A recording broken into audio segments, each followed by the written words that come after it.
أعوذ بالله من الشيطان الرجيم بسم الله الرحمن الرحيم সূরা ফুসিলাত 33।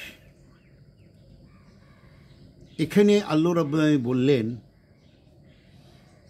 ওই ব্যক্তির চেয়ে আর কে অধিক উত্তম হতে পারে যে আল্লাহর দিকে আহ্বান করে এবং সৎ আমল করে এবং বলে যে আমি মুসলিমদের অন্তর্ভুক্ত।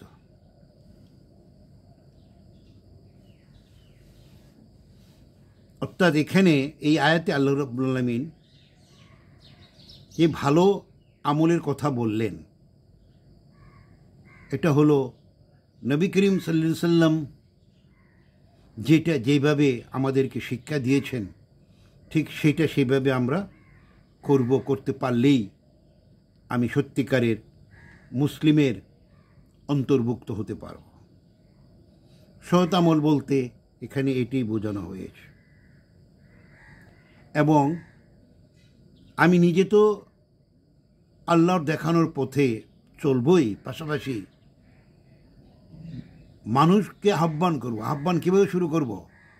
আমার পরিবারের কাছ থেকে প্রথম আমার স্ত্রী, আমার ছেলে মেয়ে, আমার পরিবার পরিজনকে আগে জাহান্নামের আগুন থেকে বাঁচানোর জন্য চেষ্টা করতে হবে।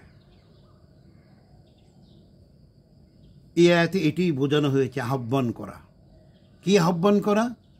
আল্লাহ রাব্বুল আলামিন নবীর মাধ্যমে যেভাবে বলেছেন হুবহুব সেইভাবে আমলের জন্য নিজের মাঝে তৈরি করা এবং আমার পরিবারের মাঝে প্রতিষ্ঠিত করা।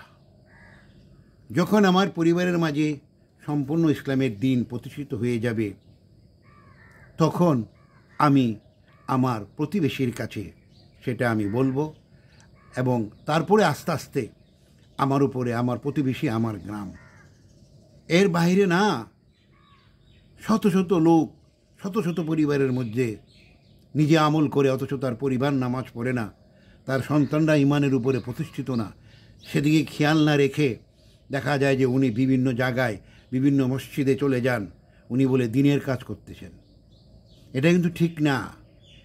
কারণ আপনাকে প্রথম প্রশ্ন করা হবে আপনার পরিবার সম্বন্ধে, আপনার ছেলে মেয়ের সম্বন্ধে, আপনার ভাই, আপনার বোন, আপনার মা, আপনার চাচা, ফুফু, খালা, আপনার এইভাবে আমার পরিবারের আস্তে আস্তে সবার কাছে দিন পৌঁছাতে হবে। আসুন আমরা সবাই মিলে সশুদ্ধ আমল করি, ছেলে মেয়ে, পরিবার পরিজন নিয়ে দিনের উপরে প্রতিষ্ঠিত হওয়ার চেষ্টা করি।